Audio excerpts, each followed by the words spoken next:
Welcome to the Postgraduate Forum 2014 at UTT. The presenter this afternoon is PhD candidate, Ms. Ilsan Wilson. Welcome Professor Stout, Professor Rauch, Cindy Spires. Thank you for taking this time. The candidate is currently an instructor too at the University of Trinidad and Tobago Valley campus. She has 35 years experience in secondary and tertiary education. She has also worked for 7 years in the private sector. She has been a CXC examiner for 7 years, a technical vocational teacher for over 20 years. She has been a training coordinator of the SEM program. She's a tutor lecturer at UWI and COSTAT. She holds a secretarial diploma from the St. James Secretarial College in London, technical teacher's diploma from the John S. Douglaston Technical Institute, administrative professional secretary certificate from UWI St. Augustine, a certificate in the teaching of information technology from Meehurst, a Bachelor of Science degree in Management Studies from Honors UWI St. Augustine, and a Master of Arts in Education Technology from Concordia University, Montreal, Canada. Ms. Wilson is going to present to you the topic, investigation into the influence of teachers' technology training, student learning, and the integration of technology in secondary schools in Trinidad and Tobago. Her master's degree has prompted this research since she has been a part of the SEM and the laptop initiative. The concerns that she has expressed has been about the results of these initiatives in Trinidad and Tobago. Please welcome Ms. Ilsan Wilson. Thank you, Dr. Good afternoon all. Again, thank you very much for taking time off to join me in this, my very first seminar. I wanted to get this out of the way and done. And so I'm going to just go straight into it. My seminar is today, just to give you an idea of what I'm planning to do. It's not a research proposal seminar as yet. It's not quite there. I haven't done my 3 chapters. So I am giving you an idea of what I'm planning to do. So let's start by looking at the backdrop. What started all of this? And the ministry, what I'm showing you here, are the different policy papers which the ministry has had since 1993.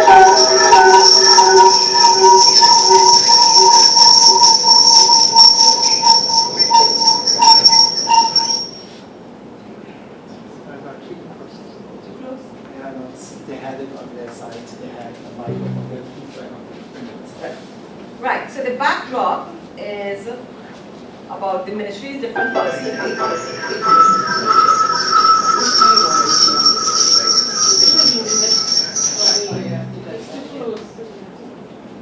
It's not us, it's the remote side. It's not us. It's not us, it's the remote side.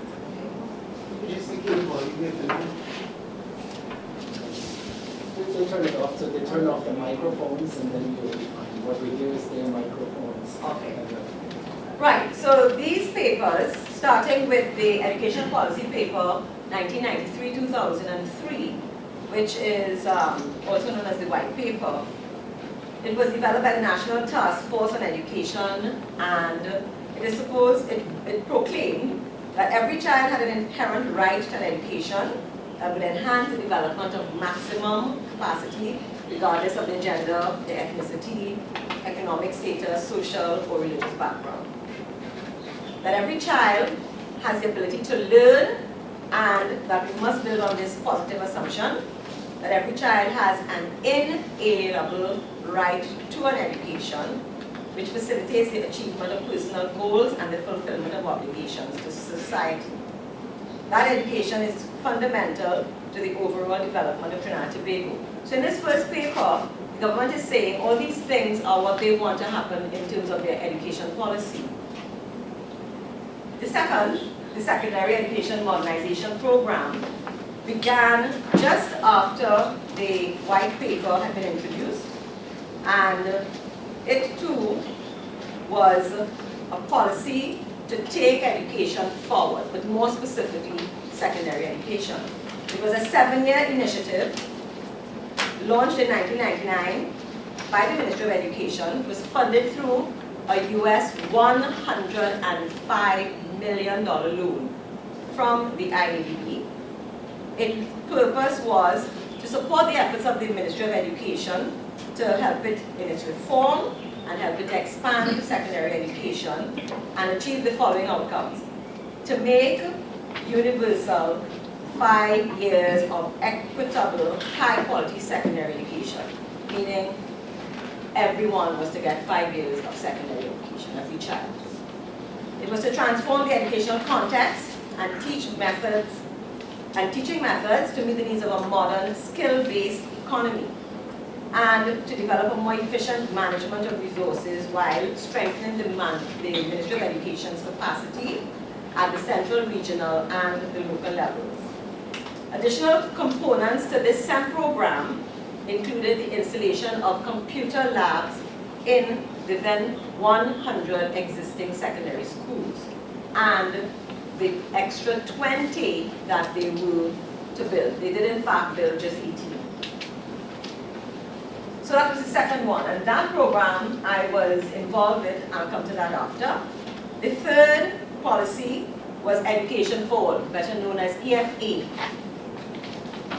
After the 1998 Jomtien Declaration on Education for All, which was followed up by the Dhaka meeting in 2000, Trinidad and Tobago, along with its other Caribbean sisters and brothers, committed to meeting its obligation to provide a specific national EFA plan, that is a plan for education for all in the country. It was going to be different from that of the JOTEM because JOTEM was the Asian country, and we here in the Caribbean needed to shape it to our needs. So that was done, and they redeveloped a national and regional plan. The plan recognized that EFA seeks to equip all persons to earn comfortably, to live peacefully, and to contribute to national building as responsible citizens. There were 8 action areas in that agreement, and included in those were the use of ICT, which of course is pertinent to what I'm doing here, education of youth and adults at the secondary level, and the enabling of teachers. The fourth plan, the Strategic Plan 2002-2006, built on the framework of the white paper. It directed the ministry's operations for the period stated there, and the major strategic objectives were that they would have accessibility to education opportunities for all, again, all in keeping with the EFA, delivery of quality education to citizens at all levels of the education system, sustainable policy development for the education sector, continuous alignment of the strategic direction in the education system with objectives set for national development. So again, so far we can see that they're all just building on each other, trying to come to what we are experiencing here today. The final policy was the eConnect and Learn, shortened form ECAL. That in June 2010, at the Re-Envisioning Education Workshop, which was held at Crown Plaza, ICT was hailed as the tool that will carry our country forward, as our future leaders will be empowered by the ubiquity of technology. At the same time that announcement was made, they said that all children who were successful in the SEA would receive a laptop when they got to Form 1. So that was the start of the laptop initiative, or ECAL. The primary objective, to leverage the potential of information and communication technology, shortened form ICT, to significantly enhance the education system through the provision of laptop computers to secondary school students entering Form 1, effective September 2010. Other objectives included the building of national capacity to effectively utilize ICTs and improving citizen access to those ICTs. So, in a nutshell, you have the backdrop. How I got involved, from what Myrna said to you, I was associated with SEP. While I was doing my master's in Canada, I had to do a project. And I didn't have the time to do the thesis. It was much longer, so I had only the option to do the project. And I managed to get involved with McGill University, who at the time had just won a tender from SEM over here, together with University of Montreal. The consortium were given the task to train 50 nationals. But the nationals would be here, and the lecturers would come down to Trinidad. They needed a project coordinator. There was a project manager, and I worked there at McGill under who, that's Dr. Lynn Butler-Kisber. And my internship lasted 9 months. So that was part of my master's, getting my master's. So I worked with them, I started off the project, I started up the office. I did everything that was required to get the lecturers down to Trinidad. I made arrangements down here, taxi, hotel, you name it, all the work, paid them, everything. I was the lady of all trades, okay? Girl Friday, Saturday, Sunday, sometimes Monday, Tuesday, Wednesday as well, all right? And that was what I did there. So that was my initiation into SEM. And I was looking at SEM, reading up all the background documents, and I'm saying, this is wonderful, look what's happening to my country. When I go back, because I was doing my master's in EdTech, I'm like, oh, I am going to be so ready to teach teachers in educational technology. Came back and got thrown into it again, because in 2006, having returned in 2005, excuse me, I was given the option to train 600 teachers over the course of a summer program during the July-August vacation in educational technology. That's smattering of getting yourself ready to use a computer, feel comfortable with having a computer, go in front of a class, use it, use a multimedia, and that type of thing. So with those two instances, I said to myself, when UTT asked about a PhD, I said, I am going to look at the integration of technology. We are training teachers at a hefty cost to the country. What is happening? Is the training working? Is it helping them to integrate the technology?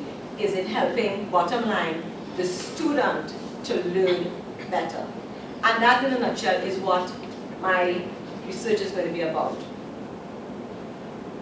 So, purpose of the study, to investigate whether technology training received by teachers at the secondary level influences the integration of technology into classroom practice. To determine how the use of ICTs are influencing teaching practices and students' approaches to learning. Now, technology integration here would mean the curriculum integration with the use of technology, involving infusing technology as a tool to enhance the learning in any content area or multidisciplinary setting. The ICT, because you will hear me using it interchangeably, and for some IT people they say no, it's not. In this forum it is. ICT here refers to all technologies used for the handling and communication of information and their use specifically in education. The technologies are, and there's a wide list and I'm just going to rattle it through: computers, audio-visual systems, broadcast receiving and telecommunication systems, compact discs, video discs, microcomputer-based laboratories, the internet, virtual learning centers, local and wide area networks, be they wired or wireless, instructional software, print media, educational television, voicemail, email, satellite communication, VCRs, cable TV, conventional and interactive radio. And I'm sure you know most of them, if not all of them, that I've just mentioned. Yeah? So, moving on to the significance of the study, I'm saying that this study should get us to find out what the best practices to be documented and shared in terms of teachers integrating technology into their classroom and getting a positive result on the part of their students' learning. The findings will highlight the strengths and the weaknesses of teachers' technology training programs. So if some teachers have been trained but they're not doing so well, is it that there's a problem with the training? Can we improve on it? And if it is that training has been very good, well, what's the problem? Is it that the teacher is not very confident? What? That's what I'm looking to find out. What would make it not work? The findings would confirm or refute whether technology is being integrated into the classroom, and it will also, or I'm hoping it would, generate some type of model for effective technology integration here in Trinidad and Tobago. My research questions. That's what they are at this point. They might change, I might tweak them, you might help me tweak them. It's not cast in concrete. What types of technology training have teachers received? How has teachers' technology training facilitated integration of technology in classrooms? Does using technology help teachers with their instructional delivery? Does teachers' technology training affect the students' learning process? And as a set of sub-research questions, I'm going to be asking or looking at the level of technology integration. Does it vary with regard to the following demographics? So I'm going to be looking at age and sex, and teachers' years of experience, and school size and school type. The small things that may very well cause a variation in results. Yeah? Now to the literature review. I am still reading. I'm a very slow reader. Never stop. You never stop reading. It does. I don't think every time I read something else, it sends me off into something that I find I know nothing about. I find that this area is so wide. I'm also finding that there's nothing really specific. I found one article really that talks about teachers' technology integration into teaching and student learning.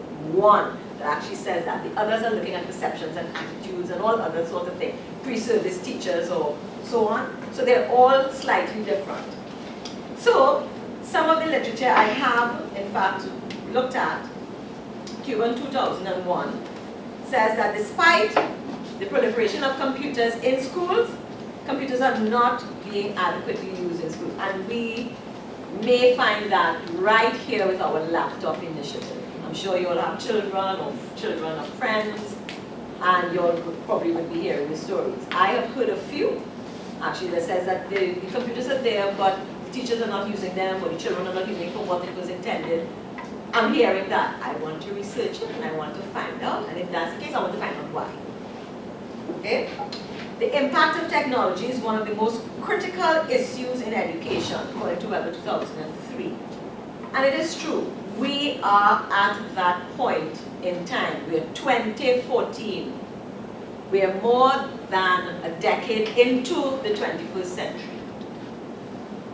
The teachers we're teaching now here at UTT, when they go out in the next, let's say, those who now come in year ones, in the next 3 years, their students will be total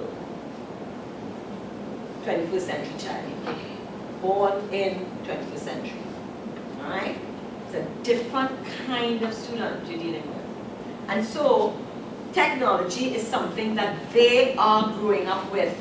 The digital natives, youngsters between 25 and 30, well, nearer 40 actually, yeah? They were the ones who were around as children when the technology first started. Not all of them are very comfortable with the technology. Some are, some aren't. It all depends on their exposure. But these little ones, these who are 13 years old already, going to be 14 this year, everything they do is about technology. They eat, breathe, sleep. I am sure that if you give a little one your smartphone, they know the action. That's all? Yes. They are, I feel, they're being born with that special little chip that allows them to do that. Alright? New technologies are changing the teacher's role from information giver to facilitator, counselor, advisor, guide, coach, co-learner, mentor. And I just want to stop at co-learner. You know, as teachers, we never stop learning. So I'm going to just say co-learner. Mentor, resource and technology managers, and mediators to the students, according to Johnson and Whitehead, Johnson and Hoshi. Alright? So the new technologies are here to stay. We can't send them back. Some of us might want to, but we can't send them back. And every year, when this university teaches educational technology to the year ones, we have at least 5 new technologies to add to our list. And about the same number that we take off, because they become obsolete. In a sense, nobody's really using it. The only one that has really stayed and seems to be amazingly keeping up is Facebook. Facebook is there as a social network and it's just living the long life. Alright? I have found that there are barriers as well to the integration of technology.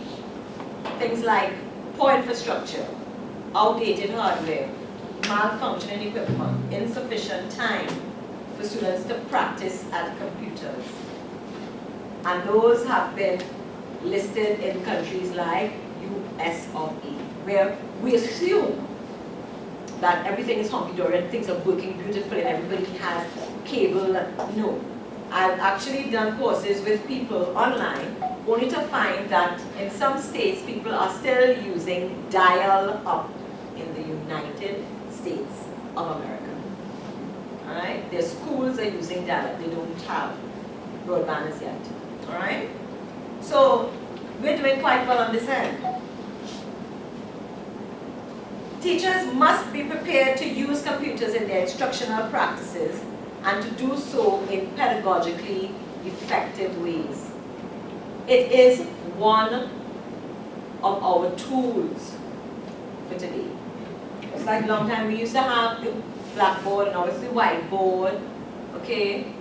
The computer and in some cases other types of technology are what we go into our classroom and it's going to be the norm. That's what we have to work with if we have to infuse the ICT into our classrooms. We've got to use it. It can't be that white elephant sitting in the corner there which we are afraid to touch because whatever reason.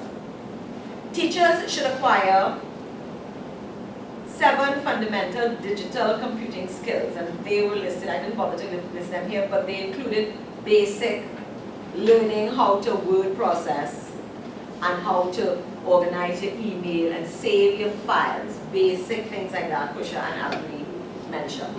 Alright? Things that within our jobs we need to do on a regular basis. Some people have just gotten a new technology to work with. Is it UMG? USMG. UMGS. UMGS. Okay, right. See all the acronyms, you have to get it in the right order. Okay, so now you have that to work with. That's going to be part and parcel of our lives from now on, for a while. Successful implementation of educational technologies depends on educators who eventually determine how they are used in the classroom. So in other words, if as educators we don't take the initiative and push the technology, meaning use it, live it, breathe it, make sure that the students enjoy using it, it is going to die in our classrooms. It will be alive in somebody else's, but it will die in ours if we don't try to use it. When technology is introduced into teacher education programs, the emphasis is usually on teaching about the technology rather than teaching with the technology. And we're guilty of that here. Why? Large numbers, insufficient equipment, things that don't work. Alright, so it can happen, but what they're saying is perhaps the teacher educator programs need to look at what they're doing and change. Because if you're training teachers and you're not letting them live, breathe the technology, then when are they going to do it? When they go back to the classroom, there will be no practice. Invariably, most of us teach the way we were taught, yes or no? Yeah.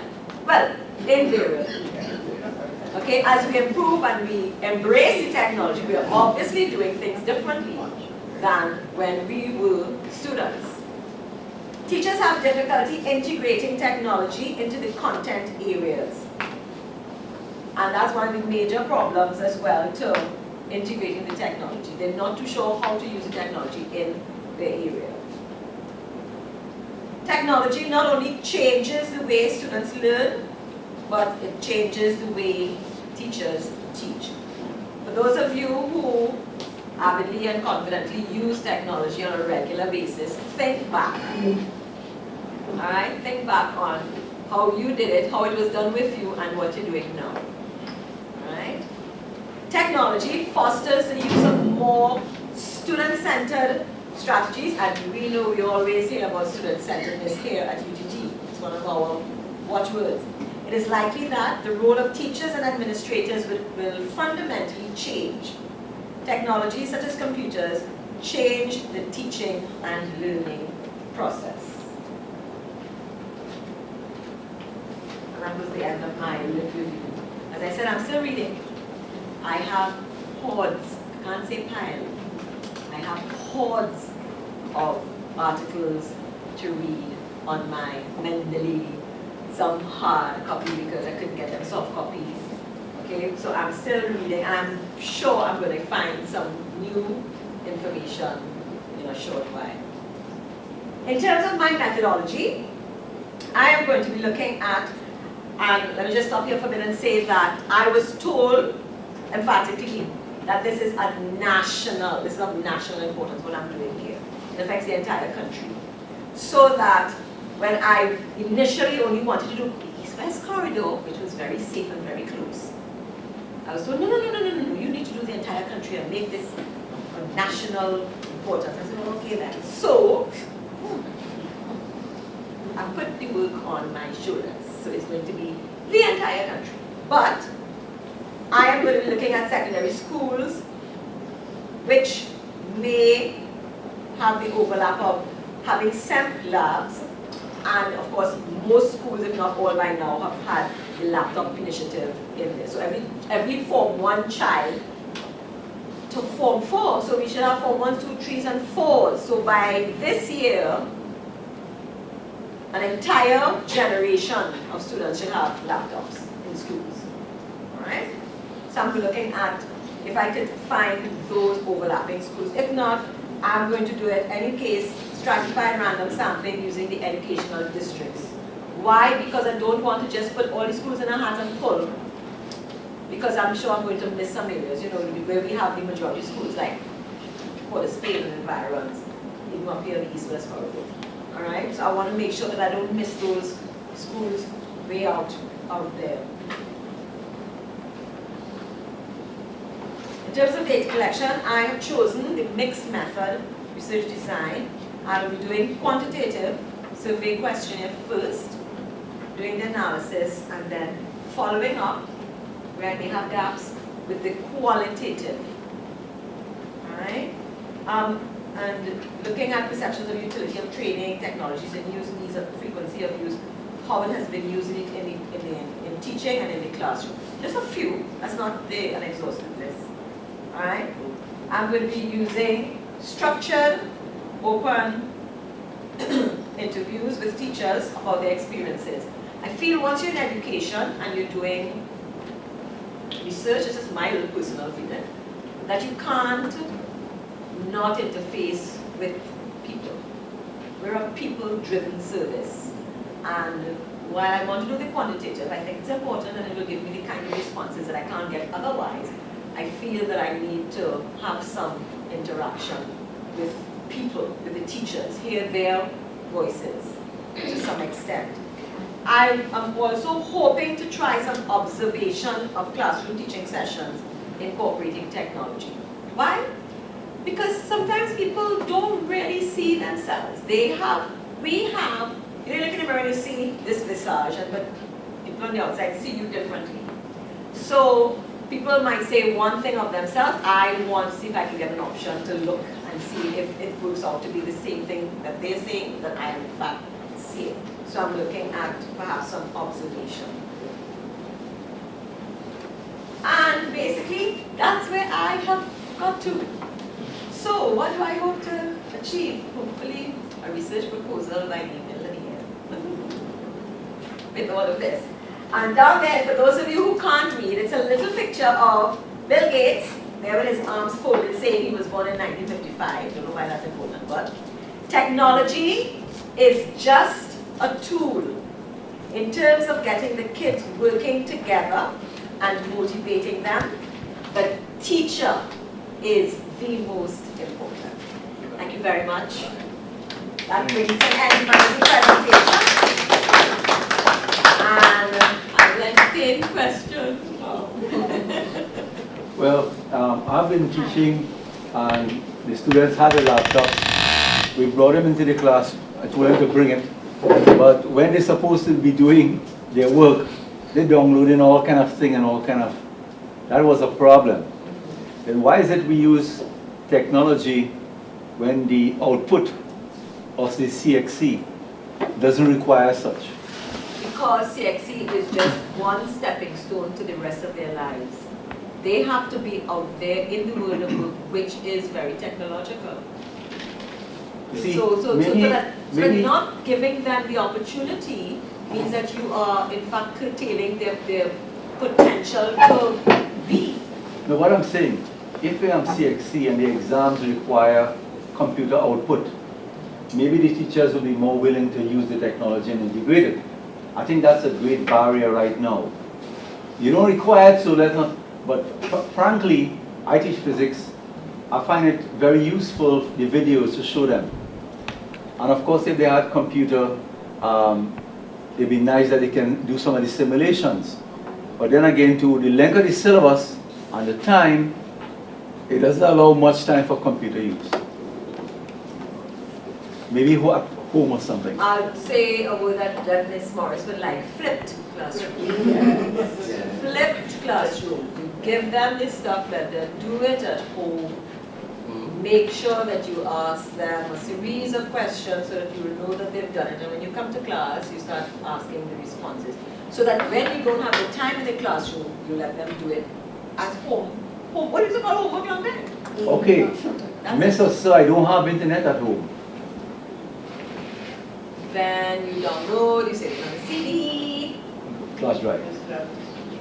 The same, a lot of it is videos and stuff you can download them and save it on a flash drive or hard drive.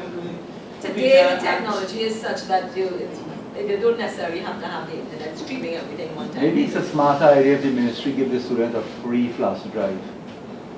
Flash drives are so cheap now that internet. But more importantly, if they don't give them the laptop, you have to use the computer. Because otherwise, what you do with the flash drive? Yeah.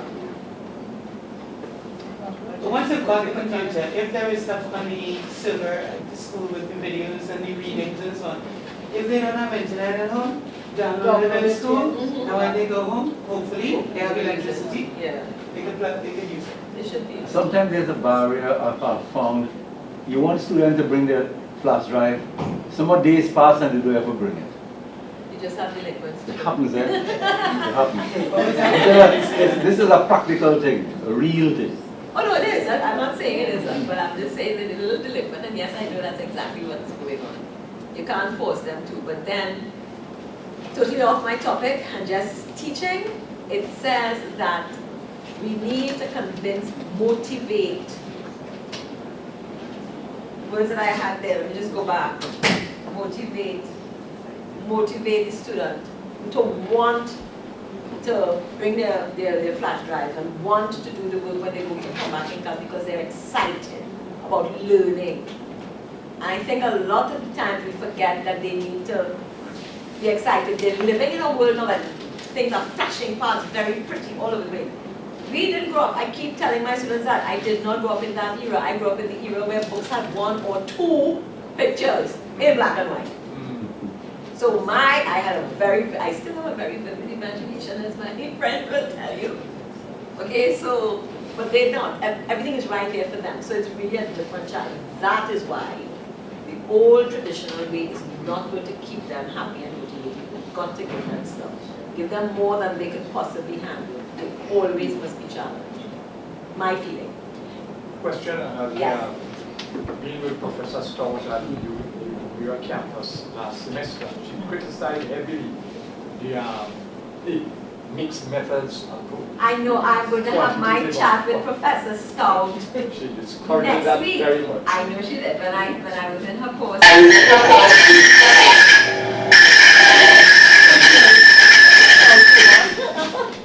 Professor? Giant themselves. That's Professor Stein. Yeah.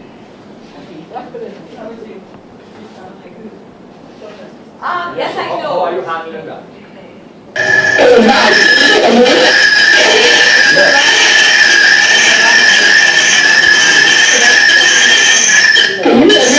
Yes, Professor, but very scratchy, your volume. Oh, she can't hear me. Yeah, we have a problem here. Am I able to explain it?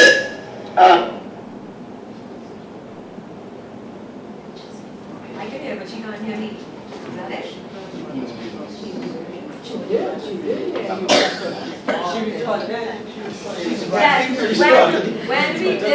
when I did her course, it was the same thing, but I feel, as I said, the reason I'm doing it is I'm very happy to do the quantitative because it will give you information you can't get from the quantitative. But because I'm an educator, I cannot imagine doing it without some kind of interaction with my sample. I think she's hearing, but we're hearing, but I don't know if she's hearing us. Can you hear me? Yes, I'm hearing you.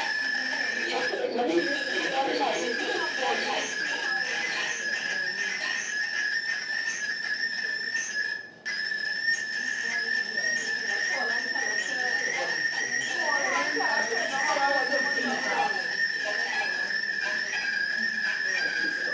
Okay, I took off my speaker. Can you hear me?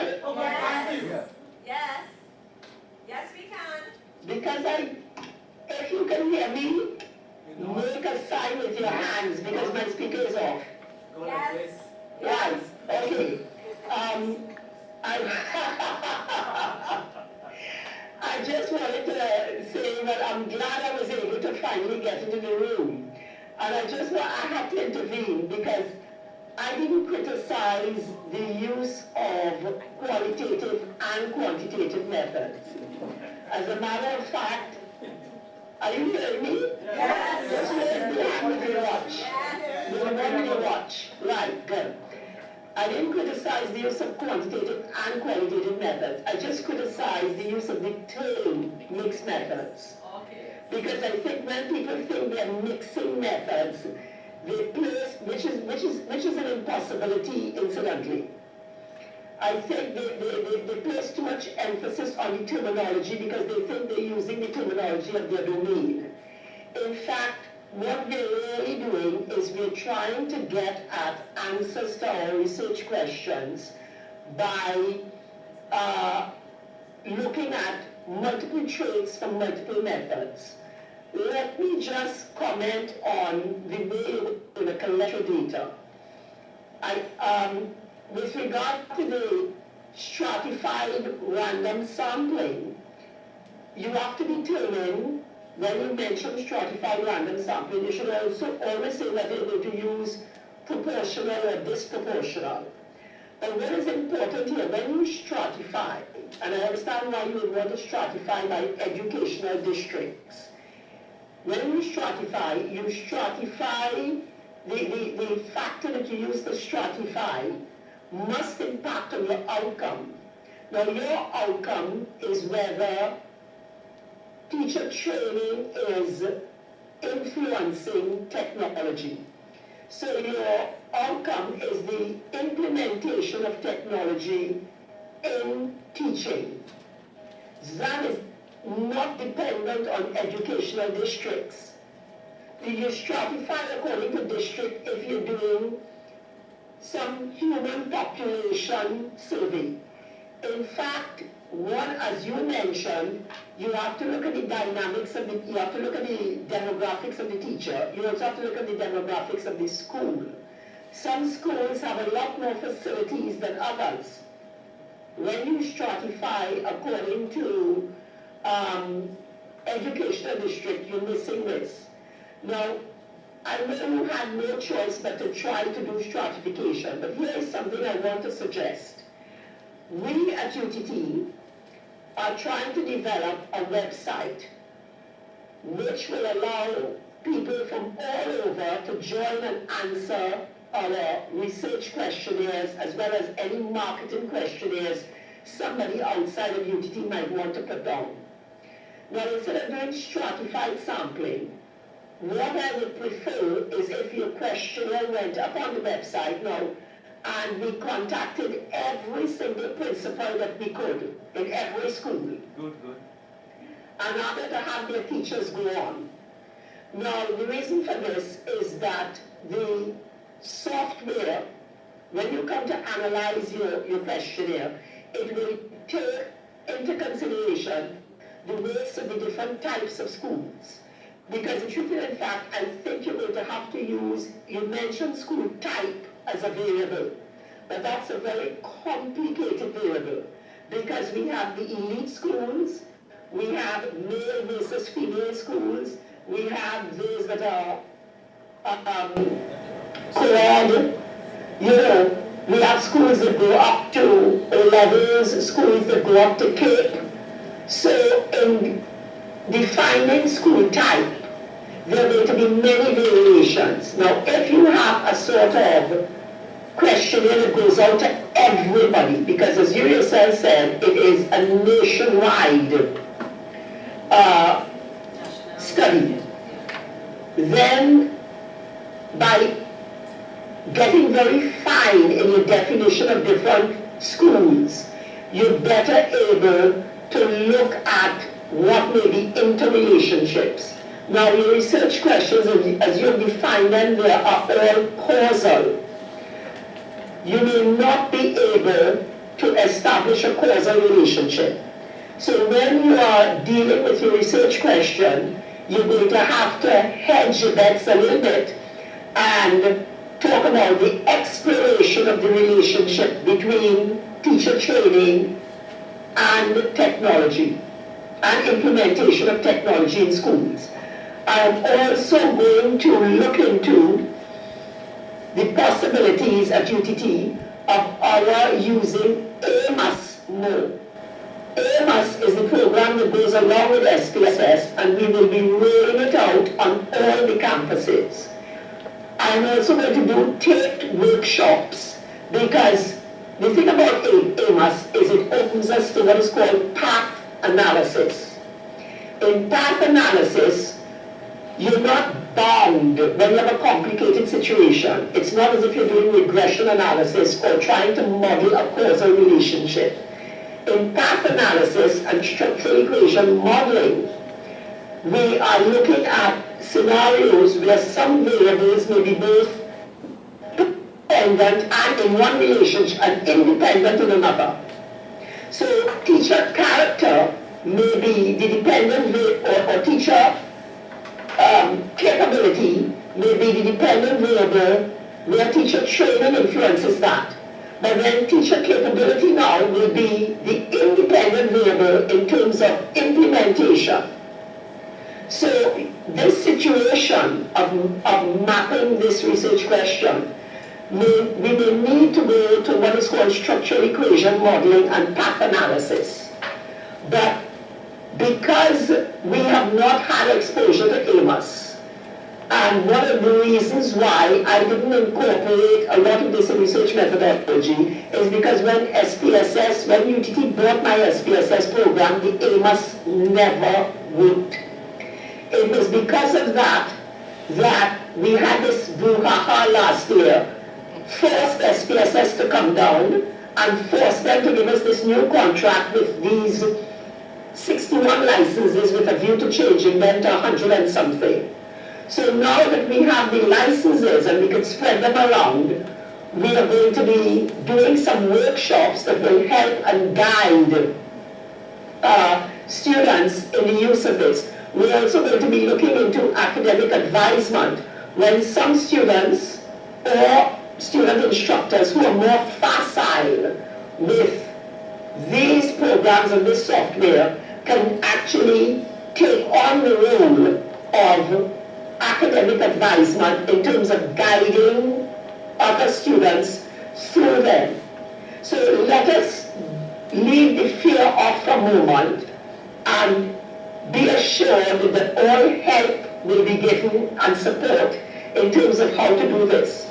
So again, what I'm saying is, I would prefer that you not use the stratified random sampling, because trying to determine what would be the stratification factor would be difficult.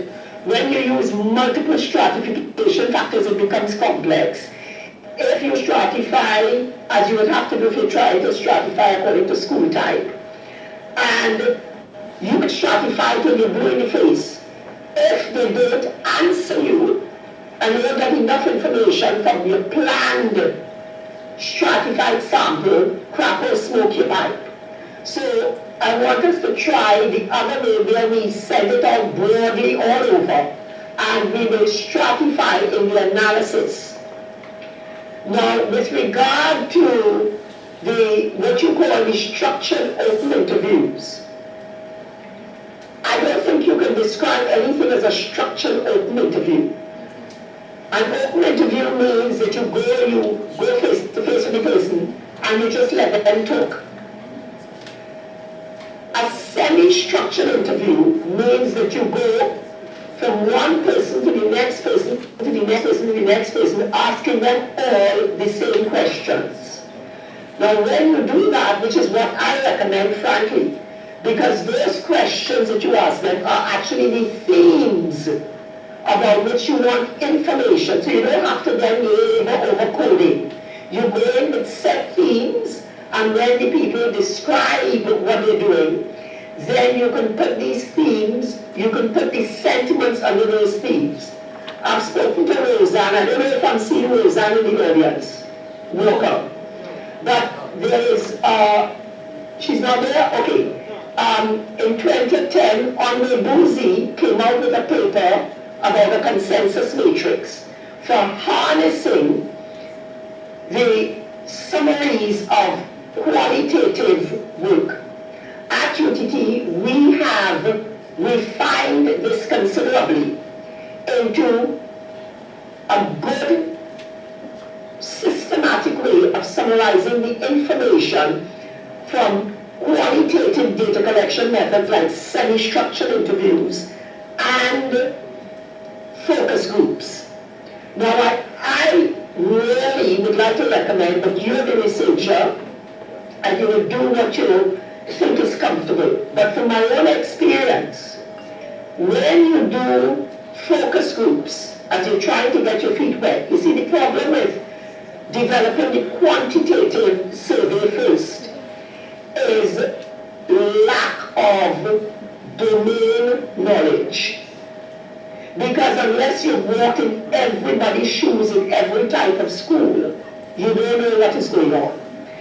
When you hold focus groups, again with specific themes, and again your themes come from operationalizing your research question. So your guiding questions will be your themes, which can easily be summarized by the same consensus matrix I was talking about. But anyway, when you have your guiding questions now and you go into these focus groups, you will get insights that you had not anticipated. You can then, now remember a focus group, and you could do many, and I'll come to that in a little while, the fact that we are supporting focus groups with financing, and also with some sort of technical support. We meaning the postgraduate program, which has money for paying people, not the participants, But the people who take notes, the people who may do the audio-visual recording, etc. And of course, you know, with a focus group, you must always supply food. So the postgraduate program will pay for those things because we want to encourage focus groups. And we want to encourage at UTT this culture where we talk to the people.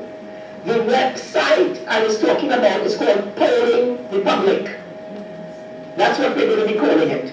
Okay? So I agree 100% with you that you must have the face-to-face.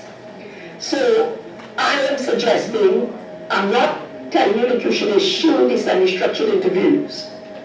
Those you can have, maybe you can have those with principals. But I really think that with something as massive as this, having a few focus groups with teachers, the difference between the focus group and the semi-structured interview is that in the focus group, the participants get a chance to interact with each other. And you really look for consensus among participants. And sometimes right there within the focus group, one person's thinking is changed. So, doing a focus group, let's say with some teachers fresh from a training program, maybe a year or so post-training program, you might get an insight into what they felt they lacked when they went out into the world of work. Doing a focus group with people just about to go out will also give information. Then you have the fact that you need to differentiate between pre-service and in-service teachers, because in-service teachers are going to be gathering information all the time. I'm going to wrap up just now. I see the natives getting restless. But the last thing I wanted to tell you was about that observation, that participant observation step that you talked about. You have to do that so carefully if you do it at all, because that is a perturbing method of data collection. If you go and insert yourself in the classroom, even if you have a session taped where you watch the tape after, the person who is taped knows they're being taped. It impacts on their behavior. And there is a bias in the information that you collect. Last but not least, it's tedious. How many people can you do that with? You know? So that you really have to think about. Anyway, I am going to mute my microphone and put back on my speaker now. Alright? Thank you. Thank you. Anyone else? No more comments? Yes, and if I may. Yes, my dear, please speak. One thing I'd like you to mention is to what extent has local research been done on your topic? Right, and therefore, this makes your study even more significant.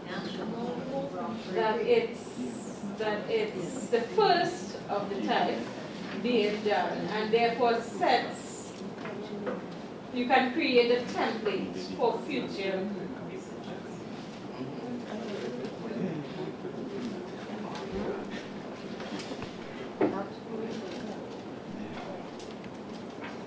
Is that it?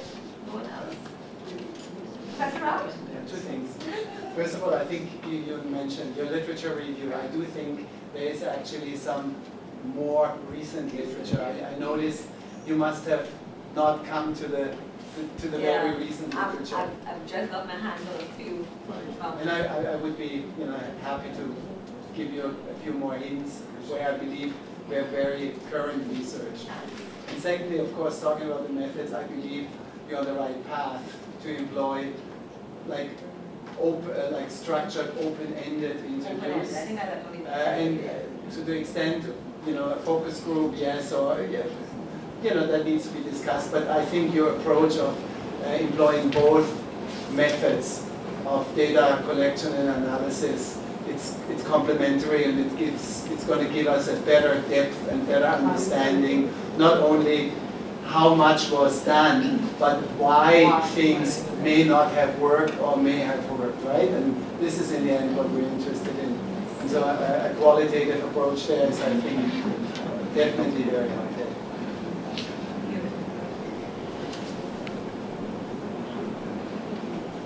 Anyone else? Cindy?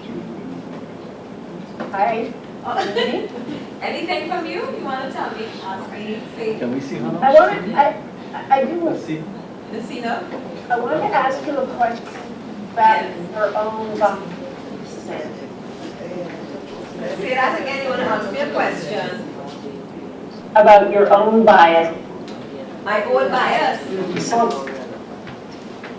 Given that you are so in area, how can you guard in interpretation stuff?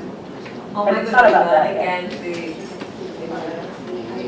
interpretation.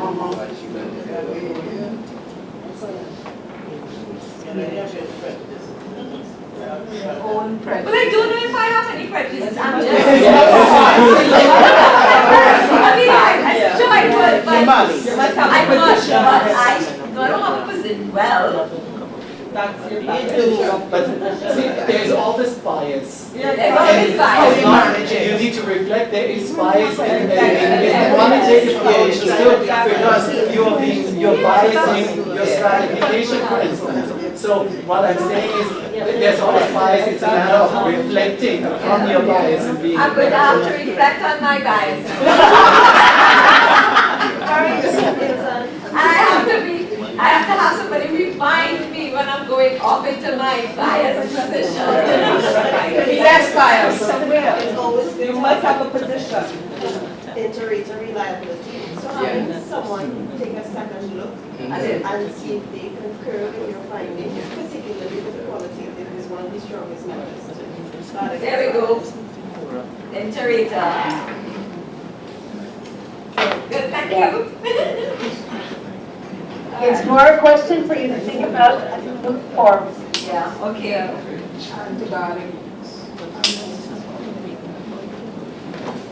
Great. Anyone else? I'm not rushing you off. You really need to ask me something or say something. Please do. I don't know, wait a minute. Good. So thank you very much, every one of you.